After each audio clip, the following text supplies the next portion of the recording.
আজই ডাউনলোড করুন আর এনজয় করুন আপনার পছন্দের শো। লাজু তো সদ্য বিয়ে হয়েছে, সে যার সঙ্গেই হোক। হয়েছে তো, বিয়ের পর প্রথম পুজো, ও বাপের বাড়ি যাবে না? দাদা, আমি একটা কথা বলছি আপনাকে, এবার কিন্তু পুলিশে খবর দেওয়ার সময় এসেছে দাদা। আপনি আমার একটা কথা মিলিয়ে নিন, এটা না এদের একটা ব্যবসা।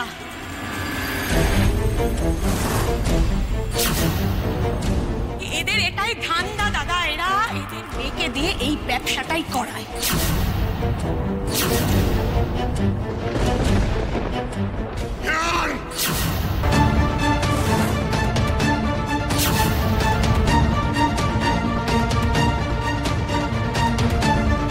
কি হলো, কি হয়েছে?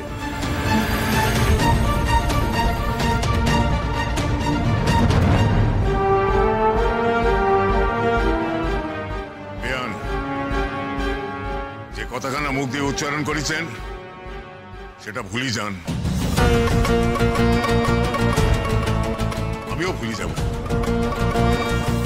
আমরা গরিব হতে পারি, অসহায় হতে পারি, কিন্তু মেয়েরা যে ব্যবসা করাবো এমন ছোট লোক আমরা নই।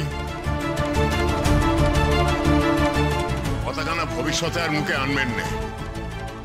যদি মুখে আনেন আমরা কিন্তু আর ভদ্র থাকতে পারবো না। বাবা, কত বড় বড় কথা! হ্যাঁ, শুনলে? মেয়েকে দিয়ে নাকি এসব পড়ায় না। আপনার মেয়েকে তো আমরা ছেলের বউ হিসাবে মানিনি, কি কারণে তাহলে এই বাড়িতে ফেলে রেখেছে? এক মিনিট, আমার কথা শেষ হয়নি এখন। আমার ছেলে মন্ত্র পড়ে অগ্নিসাক্ষী করে বিয়ে করেছে আপনার মেয়েকে? করেনি তো।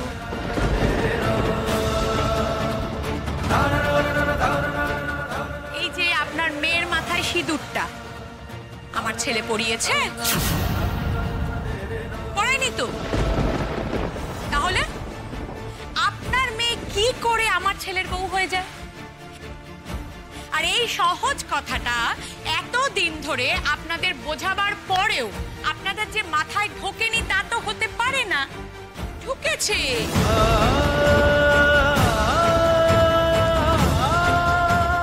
তারপরেও কোন পরিচয় মেয়েকে এই বাড়িতে ফেলে রেখেছেন একটু জানতে পারি?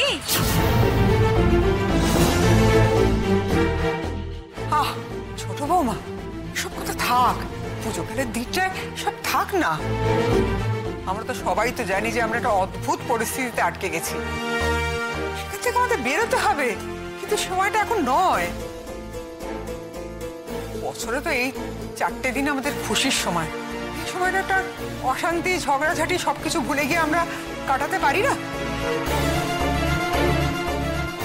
মা, অশান্তি করে কোনো লাভ হয়েছে? এরা কি কোনো রকম ভাবে বদলেছে? ওদের জেদ থেকে ওরা একচুল সরেছে মা।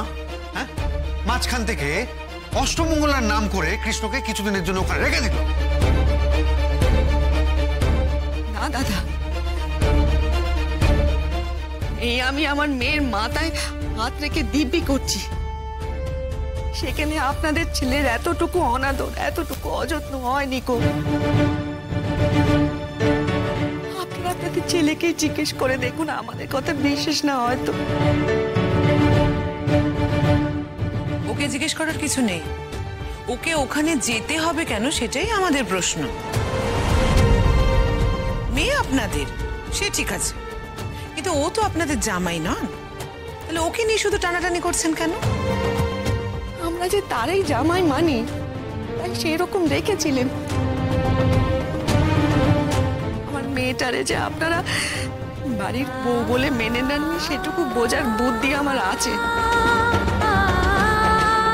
কিন্তু আমরা যে বড় নিরুপায়, তাই বলছি দয়া করে আর অশান্তি বাড়াবেন না, যা হয়েছে সেটা মেনে নেন। আপনি কি হাত জোর করে আমাদের হুমকি দিচ্ছেন? হ্যাঁ, মানবো কেন? কেন মানবো সেটাই তো বুঝতে পারছি। ছোট বৌমা, চুপ করো এবার। তোমরা সবাই দয়া করে মাথাটাকে একটু ঠান্ডা করো, পুজোটা মিটতে দাও, তখন সবাই বসে কথা বলা যাবে। সেটাই বলছি, একটু বোঝার চেষ্টা করো না।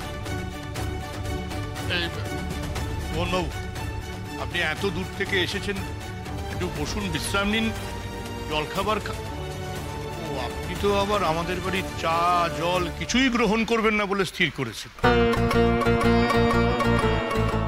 আমাদের কিচ্ছুটি লাগবে না,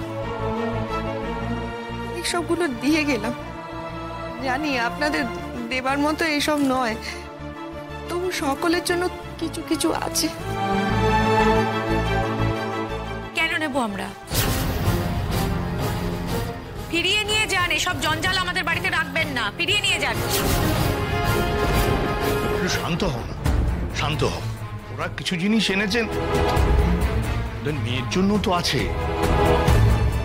রাজু, আমাদের নিয়ে ভেতরে যা, একটু চা জল খাবার ব্যবস্থা কর, যা। ওকে নিয়ে আপনারা ভেতরে যান। আর লাজু, তুমি যাও, চট করে তৈরি হয়ে নাও তো, যাও। ও কেন তৈরি হবে?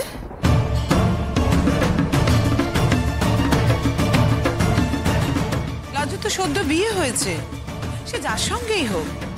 হয়েছে তো, বিয়ের পর প্রথম পুজো, ও বাপের বাড়ি যাবে না? আমি তো ওকে বলছিলাম ষষ্ঠীর দিন ওকে বাপের বাড়ি পাঠিয়ে দিতে। মা, আমাদের বাড়ির মেয়েরা তো বিয়ের পর প্রথম পুজোয় বাপের বাড়িতেই থাকে, ও ওখানেই থাকবে। হ্যাঁ, তাই তো।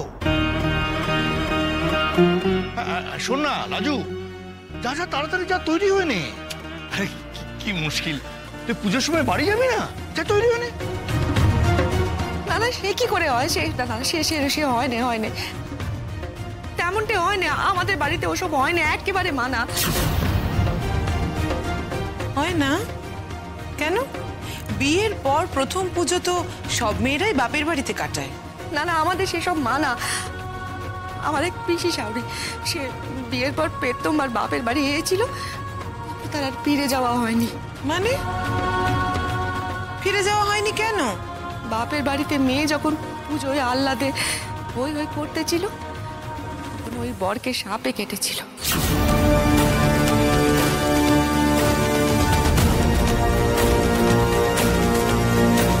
অষ্টমীর রাতে পিসি শাশুড়ি বেদবা হলো।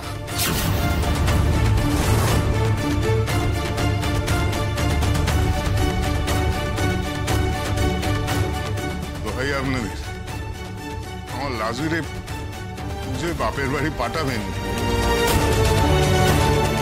আমাদের পরিবারের অভিশাপ, সে যদি ফলে যায়,